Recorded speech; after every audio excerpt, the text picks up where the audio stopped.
From the bustling streets full of shops, to singing songstresses and dramatic arts. Diagon Alley has something for everyone. But how did this magical high street come to be? Learn all about Diagon Alley coming up On Where in the Wizarding World.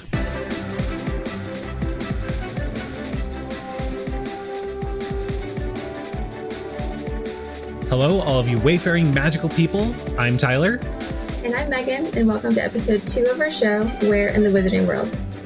For folks who are just joining us, Where in the Wizarding World is here to help you plan the perfect vacation to the Wizarding World of Harry Potter theme parks and other Harry Potter locations around the world. So be sure to subscribe or follow wherever you are watching or listening to our show, and follow us on Instagram, TikTok, and Twitter at WizardingPod. And you can join us on Patreon for live streams, vacation planning guides, Discord hangouts, and so much more. Visit wizardingpod.com. Today, we'll be delving into the history of Diagon Alley, the historic Wizarding City street that has been brought to life at Universal Orlando Resort.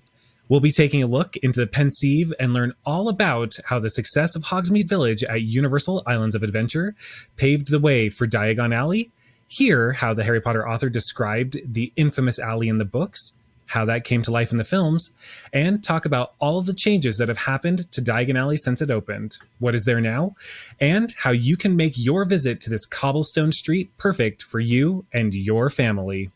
Now, as with episode 1 and our overview of Hogsmeade Village, this is just an overview of Diagon Alley. We'll be taking a deep dive into all of these topics in the future, like an episode dedicated just to rides, an episode dedicated just to shopping, and dedicated to food and entertainment, and so much more. So don't worry, this is totally just an overview for folks who don't know what's at Diagon Alley. So Megan, many people are going to be familiar with Diagon Alley from the books and from the films. How is Diagon Alley described in those different adaptations, right? How did Diagon Alley come to life both on the page and on the screen? Yeah, so this is one of my favorite quotes in the book, and this is such an iconic part of the movie. So when you walk in and see it in the Wizarding World, you're going to be completely blown away. But the book quote is, "Harry wished he had about 8 more eyes. He turned his head in every direction as they walked up the street, trying to look at everything at once, the shops, the thing outside, the people doing their shopping." He continues up the street and he sees this snowy white big building. Obviously that's Gringotts.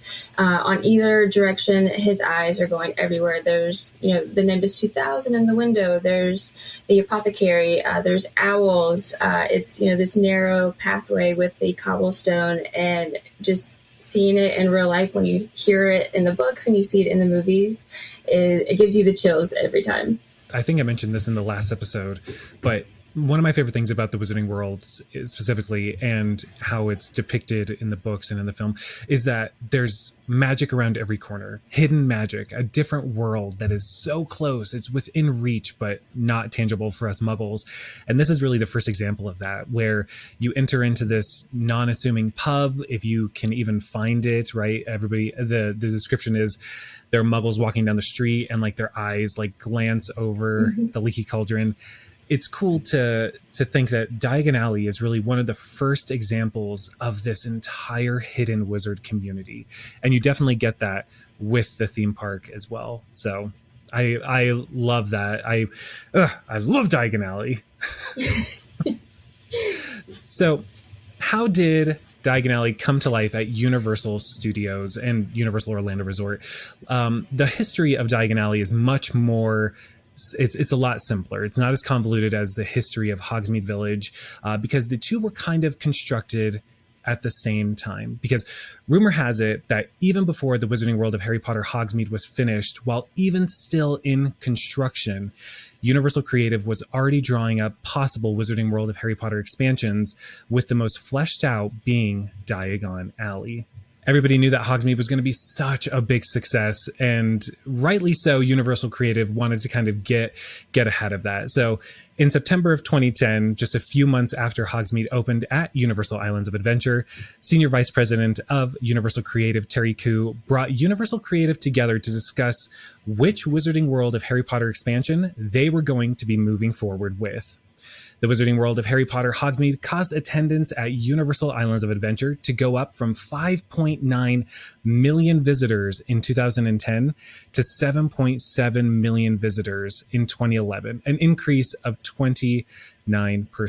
And that's huge because, at least in Central Florida, the Wizarding World of Harry Potter turned Universal Orlando Resort from a half-day to maybe one-day park that you maybe added to the end of your Disney trip before your evening flight back home to a destination that began to rival Walt Disney World. So on December 6th, 2011, while announcing the Wizarding World of Harry Potter that was going to be coming to Universal Studios Hollywood, we got the first hint that the Wizarding World of Harry Potter would be expanding in Florida.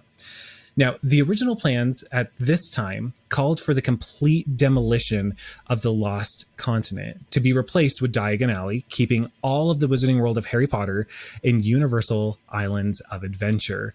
The flagship attraction, we had no idea what it was going to be at that time, was going to be housed inside of the now closed Poseidon's Fury show building. So that's pretty cool. Ultimately, it was quickly decided that Diagon Alley would be housed at Universal Studios Florida due to the very valid concern that too much of the Wizarding World of Harry Potter, the strongest IP that Universal has ever played with, would cause everyone to flock to Universal Islands of Adventure and not even step foot inside of Universal Studios Florida. And if I can just say, that is a brilliant business decision. It's so cool to have access to both parks. And there are some pretty strong rumors that the author made it a mandate that if they were going to build Diagon Alley, they had to build the Hogwarts Express. And this is really the only way that it would have worked. It wouldn't have made sense to go from Hogsmeade to Diagon Alley if both lands were, already housed in the same park. So on May 8th, 2013, Universal Creative announced an expansion of the Wizarding World of Harry Potter over to Universal Studios Florida, and that it would be themed to Diagon Alley and London, taking over the Amity and Jaws the Ride section. They also announced that the ride focus would be based around Gringotts. Now, the Diagon Alley expansion is also 20 acres, said to be the largest in the park's history. And as with Hogsmeade, the Harry Potter author insisted that the land be as authentic as possible and resemble to excruciating detail everything that the films depicted Diagon Alley to be. And Stuart Craig and Alan Gilmore, both of whom worked on the Harry Potter films, were brought back in to build Diagon Alley. On January 23rd, 2014, it was revealed that the flagship ride would be called Harry Potter and the Escape from Gringotts. Now, the storyline for the Escape from Gringotts ride actually had a few iterations and very, very strict guidelines that Harry Potter and the Forbidden Journey at Hogsmeade did not have. Everybody who's been on Harry Potter and the Forbidden Journey knows that it's kind of a best of, a major Harry Potter highlight. You're going to get Quidditch, you're going to get Dementors, you're going to get all these different really key high points that don't really follow canonically. But Universal Creative wanted to make Harry Potter and the Escape from Gringotts based around the same time, as we all know from Harry Potter and the Deathly Hallows. So the Harry Potter author insisted that, since Universal Creative wanted the ride to take place in Gringotts during Deathly Hallows, the priority was that the storyline of the ride couldn't contradict what happened in the book Harry Potter and the Deathly Hallows, with staying true to the events of the film version of Harry Potter and the Deathly Hallows Part 1 being a secondary priority to the book storyline. The original storyline was a major, major snooze. No trio except a quick cameo in the background. Bill Weasley was with us the whole time as our main character, and the writer would be going through different security measures that had been set off by the seemingly non-existent to the writer trio of Harry, Ron, and Hermione. Now, we'll be going deeper into the different storyline changes and all of that in our deep dive on the rides episode, so be sure to stay subscribed for that. On July 8th, 2014, Diagon Alley opened, and Universal has reportedly refused to disclose how much they spent to build Diagon Alley, but expert reports suggest that the land cost Universal Studios $400 million, with over $225 million of that going to Harry Potter and the Escape from Gringotts. So that's the history of how Diagon Alley came to be, and coming up, Megan and I will welcome you to Diagon Alley and give you a tour of all that's there now and what has changed, all coming up on Where in the Wizarding World. So let's chat now about what visitors can find inside of Diagon Alley now. We'll be breaking down the rides, the dining options, the shopping locations, and the entertainment found in Diagon Alley at Universal Studios Florida. Now, to kind of help us locate and for folks who haven't been, kind of keep different locations in mind, Diagon Alley as a layout is divided into 4 distinct sections, and many don't know their names, but luckily we're here to help you. And we'll start with the 2 streets that everybody knows about. The first is Diagon Alley. Now, Diagon Alley is both the name of the entire section of this hidden land, but it is also the name of a specific street within the land. Once you pass through the brick wall, the street you're walking down that heads directly to Gringotts is called Diagon Alley. That is the street name. The second most known street in Diagon Alley is Nocturne Alley. This is to the left of you after you enter the land through the brick wall and walk towards Gringotts. After you pass the Leaky Cauldron on your left, there's a dark side street you can go down called Nocturne Alley. Now, I'm only being super specific here because we hear so many people miss Nocturne Alley when they visit the Wizarding World of Harry Potter Diagon Alley. They don't even know that it's there, and it's a real shame because honestly, it's my favorite street. It's super spooky, it's nice and AC'd, but we'll get into that. The third street is called Horizont Alley. Horizont Alley. Following the same fun naming convention as Diagon Alley and Nocturne Alley, once you stand in front of Gringotts after coming through the brick wall, the street that runs from the Goblin statue by the Harry Potter and the Escape from Gringotts lockers all the way past the bathrooms and to Flim Flam's lanterns is called Horizont Alley. Named that way because on the map, Horizont Alley runs horizontally and intersects with Diagon Alley. Finally, the last section of Diagon Alley is called Carkit Market. This section is to your right after you pass through the brick wall, walking towards Gringotts and after Weasley's Wizard Wheezes, towards where the hopping pot and the mermaid statue is, and following all the way around to the end of Wiseacre's wizarding equipment. Now, hopefully that is very helpful because I love being able to share those different streets mostly because everybody knows Diagon Alley, everybody knows Nocturne Alley, and that the naming convention is, Diagon Alley, diagonally, Nocturne Alley, nocturnally. Horizont Alley, though, not a lot of people know about, and it follows that same fun naming convention, and it's just horizontally. So fun. Now, as we mentioned in our last episode, if you're going to a theme park, you've got to fuel up. You've got to make sure that you have enough energy to ride all these rides, do all of these magical spells, and spend way too much money, as Megan and I do every single time as well. And the Wizarding World of Harry Potter is full of different dining options, particularly in Diagon Alley, starting with the infamous Leaky Cauldron, where you'll find delicious traditional British fare, including bangers and mash, fisherman's pie, toad in the hole, some delicious plant-based options that I eat all of the time. And for those of you traveling with young witches, wizards, and magical younglings, you'll also find a kids menu that has fish and chips, mac and cheese, that kind of thing.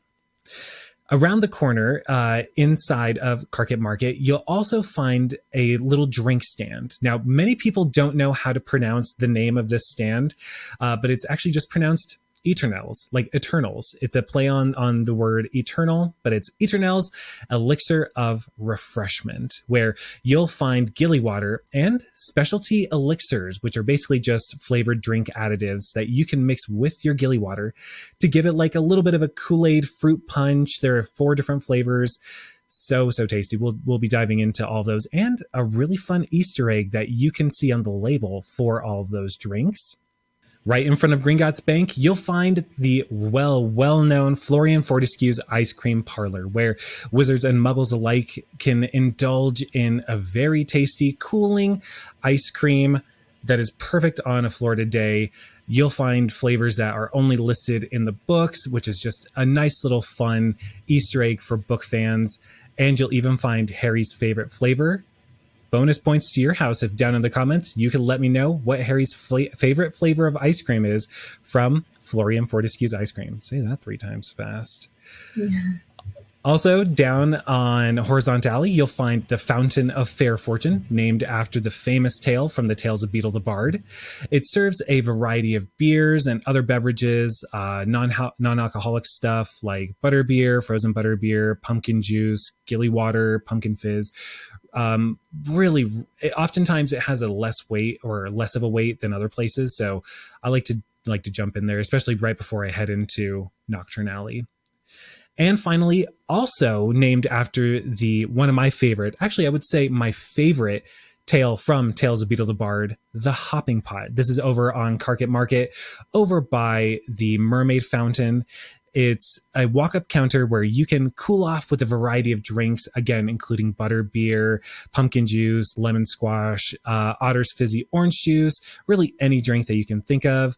And they also have the only available at the Wizarding World of Harry Potter alcoholic beverages, Wizard's Brew, and the Dragon Scale beers. So much to do, so much to eat in this magical world. But Megan, there are also some really great live entertainment and experiences that you can only do at the Wizarding World of Harry Potter Diagon Alley. What are those? Yes, so Diagon Alley is jam-packed. It's one of the many reasons why I tend to gravitate towards spending more time in Diagon Alley. So live entertainment-wise, there's going to be Celestina and the Banshees.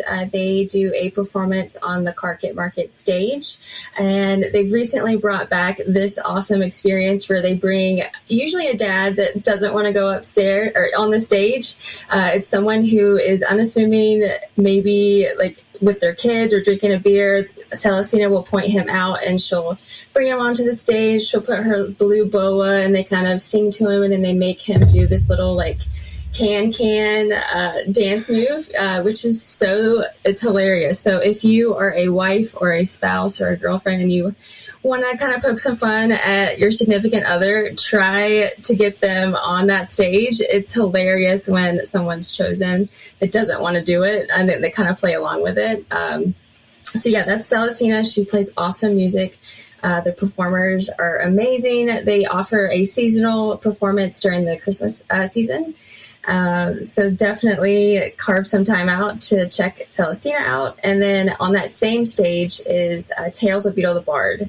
And so same thing, they have this show and I get the chills every time towards the end. I'm not going to do any spoilers, but one of the tales, they do the three brothers and they have these, I guess, what would you call them? They're like puppets, marionettes. Puppets, yes. And the music, and there's some fog.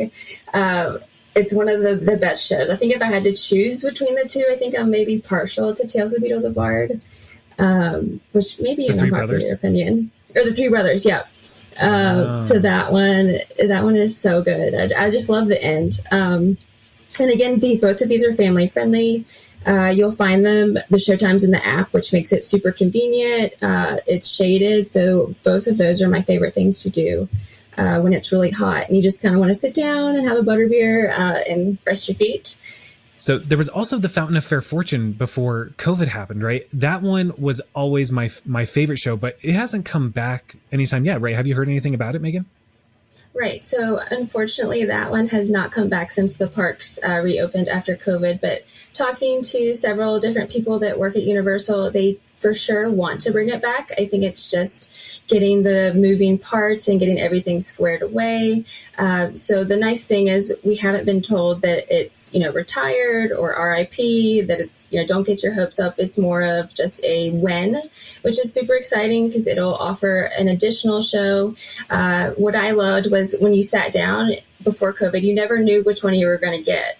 And so kind of, sitting down and, when the scroll pops down and the narrator catches it, she'd have to open it and see which one you were going to hear. So I really hope it comes back soon. Yeah, that was always me. I was always in the crowd when the narrator caught the scroll and she'd be like, the tale of the three brothers. That I would get up and leave because I was always waiting for the Fountain of Fair Fortune. I really, really do hope that they bring it back. So All right, so we just went over all of the live entertainment. I want to talk a little bit about the experiences that you can do inside of Diagon Alley. One of the most underrated experiences is doing the Gringotts the bank exchange, going into the money exchange building. And this is something that you can do even if you don't have the budget. At least go into the bank because it's a hilarious experience. So you walk in and there is a goblin up top, and you have to ask him a question. My friend one time asked why he had no hair, and he gave like this super sassy response. I need to put the clip. We need to show the listeners because even the employee who has to keep a straight face lost it. Like he had to hide behind the counter to collect himself. But so talking to this goblin, you can ask, what he thinks about Harry, the weather, something, funny, like what does he like, what does he doesn't like, that type of thing. And he would give you a sassy response. But the actual money exchange is really cool because you go up to the counter and you can exchange your Muggle currency into Gringotts banknotes. And so with these banknotes, you can use them not only in the Wizarding World of Harry Potter, but throughout Universal and in some places in City Walk. So I've used my money outside of inside of Universal and bought a crepe near the Makeup Horror Show. But, if you have kids, this is such a cool experience. A lot of people will even save that banknote as a souvenir. And another important thing to keep in mind is if you're afraid, I'm not going to spend enough money, you can, before your trip, before it ends, you can have that banknote turned back into your currency.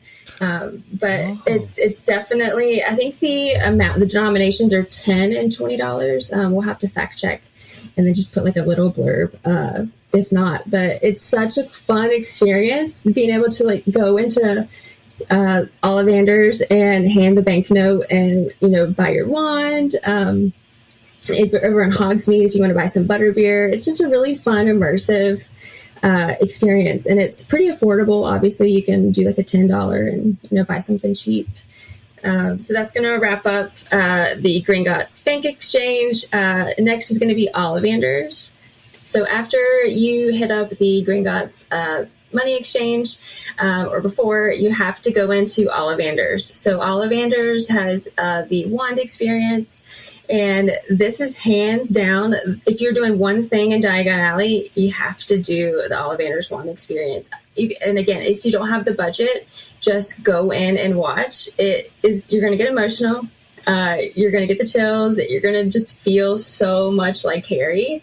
So with this experience, it's going to be to the left of the actual like wand shop.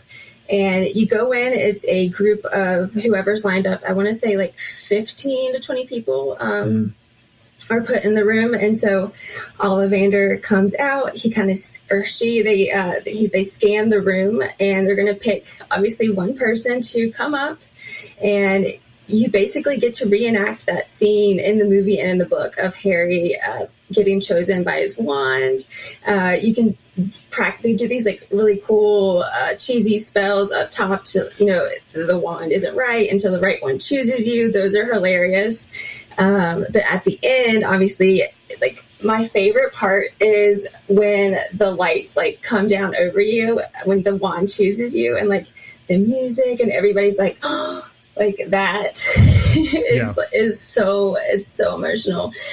So with this experience, if you were chosen, you do have to pay for the wand. Some people think that you're going to get a free wand if you're chosen. Unfortunately, no.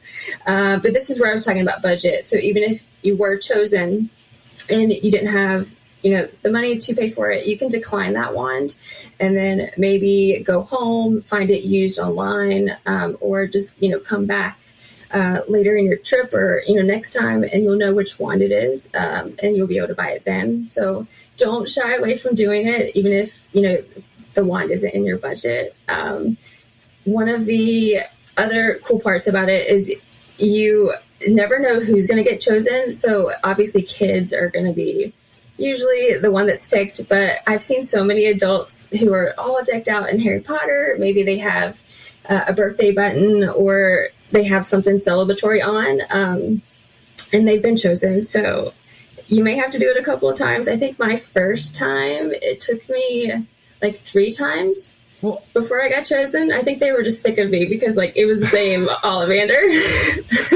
No. Did you have that experience, Tylor? No, I feel so privileged to say that the first ever time I went to Diagon Alley, my first run through, I was chosen, and I was with like a room of kids, you know, and I was blown away. But similar to what you were saying, I think it was because I was decked out in full Slytherin garb. But honestly, I didn't want to be chosen because I was very, very particular about what wand I wanted. And as you were saying, Megan, like you go through Harry's experience where you're being presented with different wands and they don't work.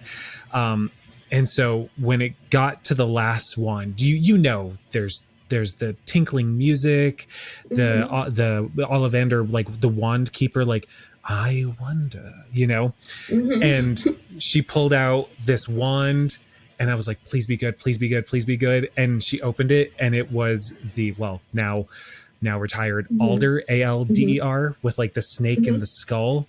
And it's like, it's the longest wand. It's big, it's thick. And I was just like, it's my wand. Yay! And I cheered. It was ridiculous. So yeah, my first time.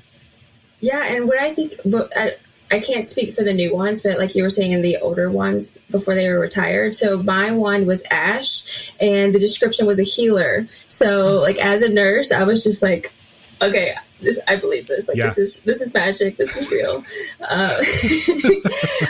So yeah, it's such a cool experience. So don't be discouraged if you have to do it again and over. And if you're shy like me, you don't have to worry about kind of being uncomfortable or put on the spot because your back is going to be turned to the audience. You don't have to have that like, oh my God, everybody's staring at me. It's basically you and Ollivander and nothing else matters. So yes, going and doing the Ollivander's wand experience is an absolute must do. We already touched on Hogsmeade, but if this is your first episode, definitely there is the Ollivander's wand experience in Hogsmeade.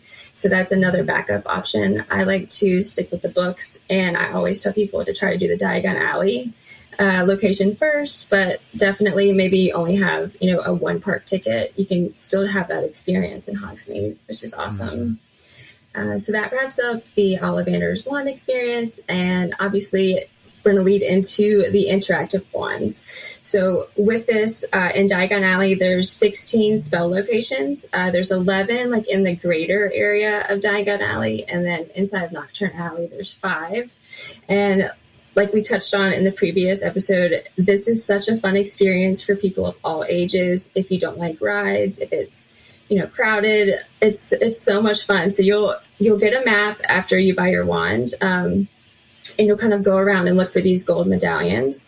And some people like to say the spell. I think it's so much fun if you say it. Like, you don't have to make the spells work, but if you want to like be truly immersed, I think it's so much fun saying the spells out loud. But they're pretty much scattered all over in the different window fronts. There's some that are interactive with, they make it rain. There's water that shoots out. There's 2 hidden spells that are really cool, that give kind of like these secret messages. And then in Nocturne Alley, you can, you know, make the skeleton dance like that. That one's my favorite inside of Nocturne Alley. But this is something that you can do, like Tylor was saying, over and over. You can, you know, try to do it different ways. Kids can do it. You know, grandparents can do it. It's one of the coolest things about Diagon Alley. All right, so that wraps up the live entertainment and experiences that you can enjoy inside of Diagon Alley. I'm going to throw it over to Tylor, and he's going to go over all of the ride experiences inside of Diagon Alley. Ooh, yeah. So people who have been to Hogsmeade, you'll kind of, I don't want to say you'll be underwhelmed, right, when you go to Diagon Alley when it comes to rides. But Hogsmeade has 3 distinct rides: Harry Potter and the Forbidden Journey, Flight of the Hippogriff, Hagrid's Magical Creatures Motorbike Adventure. But in Diagon Alley, we only have 2, and I guess we can count the Hogwarts Express also for Hogsmeade. So 4 in Hogsmeade, 2 in Diagon Alley.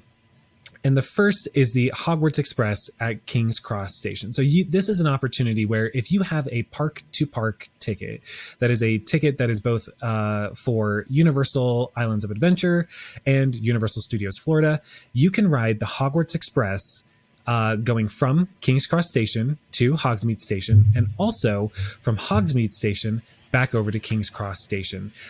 You have to, if you do have the park-to-park ticket, and you are going to ride the Hogwarts Express, you have to ride it both ways.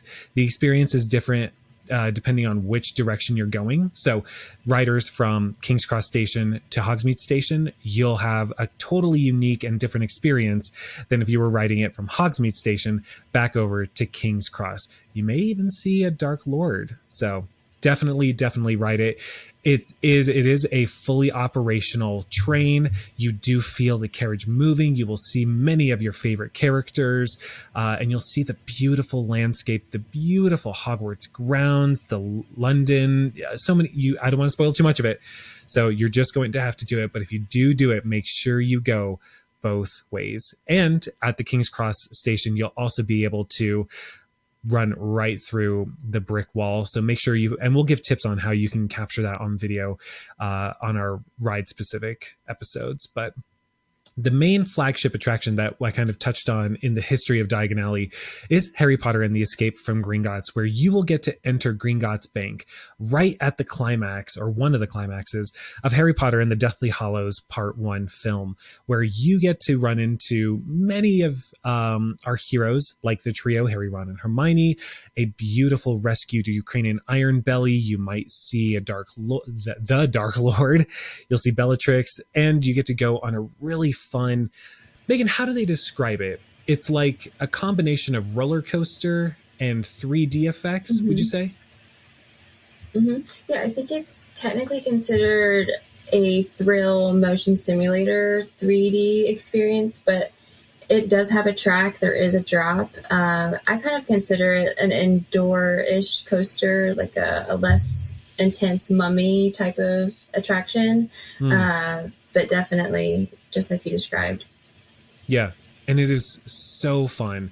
The story, I feel, is a little bit better than Harry Potter and the Forbidden Journey, just because of the almost canonicity of it. It feels more canon than Harry Potter and the Forbidden Journey. So would highly recommend that everybody, if you have the chance, make sure you go on Harry Potter and the Escape from Gringotts. There is a small drop that you can kind of get a vibe for. When you go outside of Gringotts Bank, you'll see a Gringotts Goblin statue, a little Gringotts Goblin on top of a stack of gold coins. That's about what the Escape from Gringotts team members will say the height of the drop is. So if you want to go and see kind of, would I be able to handle that kind of a drop, just go outside, see that statue. It's not a very big drop at all. So I would highly recommend it.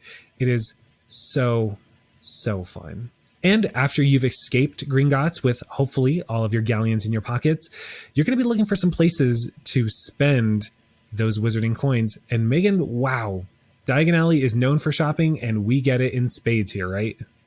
Yes, so Diagon Alley is, again, jam-packed with so many shopping experiences.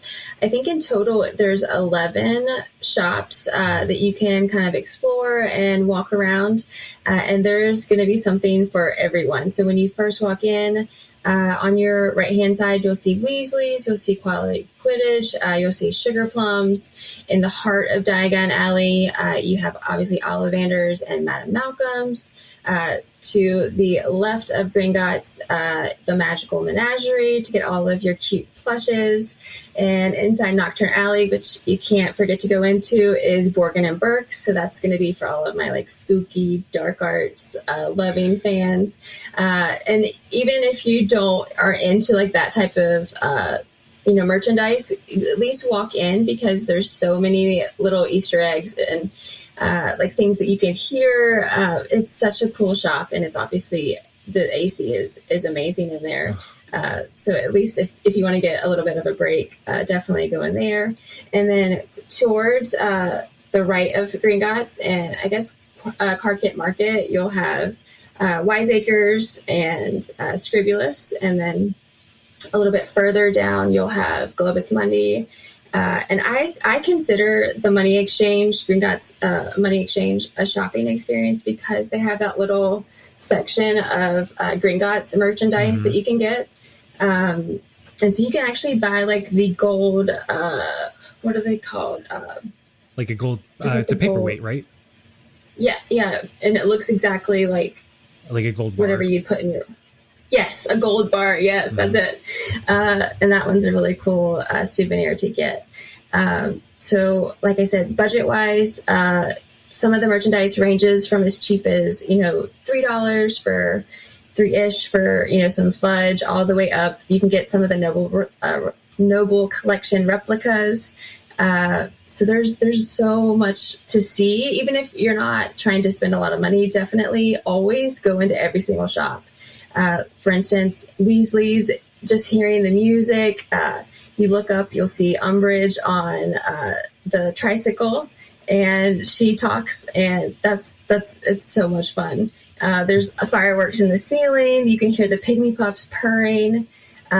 It's so much fun. And so when you go through Weasley's, it takes you to Quality Quidditch, and you can see the Chudley Cannons, they swoop in their Quidditch gear. After Quality Quidditch, you take this little ramp into Sugar Plums, and it's kind of the ugly stepsister to Honeydukes, in my opinion. It's not as popular, even though it has pretty similar souvenir item, merchandise and candy. It's just going to have a different wrapping and different vibe to it. But there's a dessert case with fudge and different treats. You can get the cauldron cake. There's this candy machine, so you can kind of dispense different flavors of candy. You'll find chocolate frogs, all of the good stuff. So definitely go in there. It's another great option if, it's towards the end of your trip and you're not going back to Hogsmeade and there was something that you wanted. You could grab it, in Diagon Alley. So definitely go into Sugar Plums.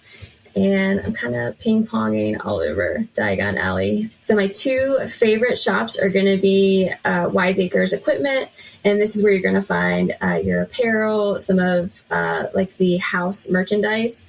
And I actually love it just for the ceiling. It has such a cool design, the music. There's actually some replicas that were used from the films that kind of hang on the wall that you can look at. But Wiseacres is just such a vibe. If I had a unlimited budget, I would decorate my office with the blue paint and the stars and all of the astronomy equipment. Mm-hmm. And then you'll move into Scribulus, and that's where you're going to find all of the stationery. So you'll find Amina Lima journals, postcards, stamps, any kind of stationery needs. That's going to be your go-to. And then my second favorite shop is Madame Malcolm's. And again, this is where you're going to find your robes and sleepwear, more house stuff. But you have to go in and do the talking mirror, because when you walk by, it'll prompt, again, sassy little statements. I don't want to give any spoilers, but definitely do it multiple times, because sometimes she'll compliment you, sometimes she'll insult you. You never know what you're going to get. So I love taking first-timers and seeing what they get, because some people get really offended, and they'll do it over and over until they like what she says. And then they just have some cool dresses and replicas in terms of Snape's outfit. You can see Lockhart's. And that store, hands down, has the best air conditioning. So if you go into the corner of that shop, it's coming down, AC pumping. So I always, it's the weirdest tip, but I used to stand with Carson and the baby carrier right in the corner of Madame Malcolm's, so it would just blow the AC. So that's a tip for the moms and dads out there. Now, obviously, everybody and their mom, they're trying to get their own wand, because how can you visit the Wizarding World of Harry Potter without a wand? And oftentimes, Ollivander's is slammed. Luckily, right around the corner, next to like the eel shop across from Weasley Wizard Wheezes, there is Wands by Grigorovich, another very famous wand maker. Megan, what can folks find in there? Yes, so this one is another hidden gem in terms of buying a wand. It's a little like indoor-outdoor shopping wand cart experience. And oftentimes, if Ollivander's is jam-packed, you can walk right up and pick out a wand and not have to deal with, people shoulder to shoulder in a long line. So it's definitely a great alternative if you just don't want to deal with the crowds and you want that wand, ASAP. They also do the wand engraving, which is a new service that's offered inside of Ollivander's. But for $30, if you buy your wand that day, you can have up to 11 characters inscribed onto your wand. And so that's another, kind of way to beat the crowds if Ollivander's is busy, is buying your wand there and then doing the engraving. So definitely check it out. And one fun thing to do is ask the team member that's working about Voldemort's wand. They'll do this spiel where they'll go across every single character wand and then they'll do something when they hit Voldemort's wand. So that's another, fun Easter egg to do while you're in the park. Oh, fun. Yeah, and this is another fun little thing that I learned, and I don't think we have a good spot for this, so I'll say it now. Globus Mundi is one of the newest shops added to Diagon Alley. That space used to be used for the Ollivander's wand show, if I remember correctly, one of the wand choosing ceremony rooms. But they replaced it, and it was actually one of the first references to the Fantastic Beasts film series in the Wizarding World of Harry Potter theme parks. And there was a strong rumor that one of the earliest drafts of Crimes of Grindelwald actually had Newt Scamander visiting Globus Mundi, which was a travel agency. And so that was how he was originally going to be getting from the UK over somewhere else. So that is a fun thing, especially when you go into and look at the windows on I think it's the right side.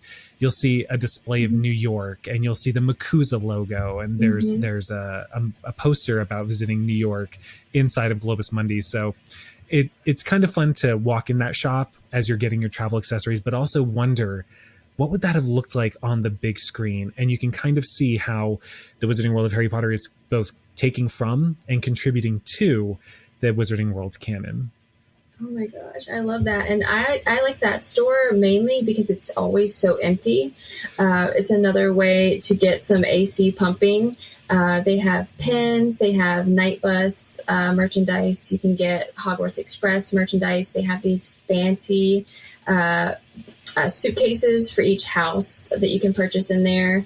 And then if you look up, you can kind of see the brooms moving. And I love how Mina Lima did all of the artwork, and then the clocks with the different time zones, those kind of tick. So you can kind of see all of the Wizarding World locations and, doing their thing. But yeah, it's definitely one of the lesser, I feel crowded, shops out of all of the ones in Diagon Alley for sure. Mm-hmm. Definitely. Well, similar to what we did with our last episode, Megan, I'd love to know, what are your really big highlights for your day in Diagon Alley? If you were to visit Diagon Alley, what are the main things that you have to do in order for it to be considered a perfect visit to Diagon Alley? That one's tough to do in 3, but I think walking the castle and Forbidden Journey, go inside of Gringotts. Even if you don't want to do the ride, definitely walk the queue. This is another attraction where you can ask one of the TMs outside to do a walking tour, and they'll kind of take you behind the scenes. They'll show you tidbits that you would probably miss inside the queue. They'll take you to the outside queue where you can see the ride vehicle. And it looks really awesome. And then at the end, they usually ask you one question.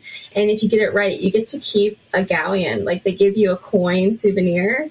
And so that's such a fun thing to do if you don't like rides. Obviously, it's going to be dependent on staff, but you have to ride Gringotts, and this is your backup if you don't do that. Rides like that, definitely walk the queue. So that's number one, and then the second is grabbing ice cream from Florence. This one is it's so good. I don't know what they put in it. It's like the McDonald's fries, like whatever it is. It's amazing, and it's one of those experiences that is unique to Orlando because Hollywood doesn't have obviously Diagon Alley. So I love getting ice cream. Before I moved, I would go to Diagon Alley and get ice cream for breakfast because that's usually when the line is the shortest. But the soft serve, they have fun toppings, and you just feel like Harry when he goes to Diagon Alley. And it's one of the more affordable snacks, portion size. You could share it with family, and you can even save the wrapper or the cup as like a free souvenir.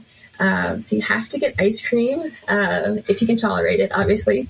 And then the third thing is, we already touched on it, is the Ollivander's wand experience. Just it's chef's kiss. Like, it's just such an immersive experience. If you want to feel like Harry in the books and in the movies, this is it.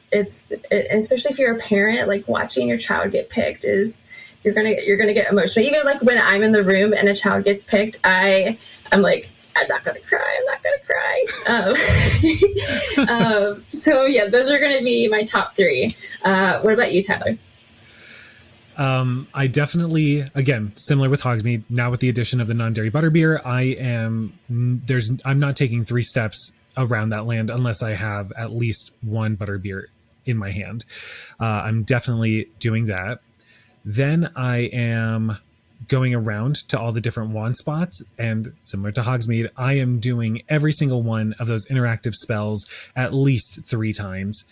Finally, I am spending a lot of time looking for Easter eggs throughout, because this land, way more than Hogsmeade, has so many Easter eggs, and we're going to have an episode dedicated to Easter eggs around the Wizarding World of Harry Potter, both Hogsmeade and Diagon Alley. And wow, this is the spot if you want to find deep cut references that are from the books but have never been seen on film. Really, really exciting. I love it. Love finding the Easter eggs around Diagon Alley. So that's what I'm doing. But listener, we would love to know, what's your perfect day in Diagon Alley look like? If you've been to Diagon Alley, what are the main things that you have to do in order for it to be considered a perfect day? Let us know down in the comments if you're watching on YouTube, or if you're listening to us on your favorite podcasting app. Just tweet us your perfect day and tag us at Wizarding Pod. Well, friends, that's everything for episode 2 of Where in the Wizarding World. We hope you found this history and overview of Diagon Alley helpful. We'll be doing episodes diving deeper into everything this magical cobblestone street has to offer, so be sure you stay tuned. Next week, we'll have our first guest who will be helping us break down how to make the most of only one day at the Wizarding World of Harry Potter. So be sure to subscribe on our YouTube channel, hit that like button, and let us know what topics you want us to cover down in the comments below. And be sure to follow us on Instagram, TikTok, and Twitter at WizardingPod. And for more exclusive content like live streams, Q&As, one-on-one vacation planning, and to hang out with us on Discord, join our Patreon at wizardingpod.com. A big shout out to our silver pass holder Patreon supporter, Brittany M. Thanks for supporting our show, Brittany. Really appreciate it. So wherever your magical adventures may take you, we'll see you next time on Where in the Wizarding World.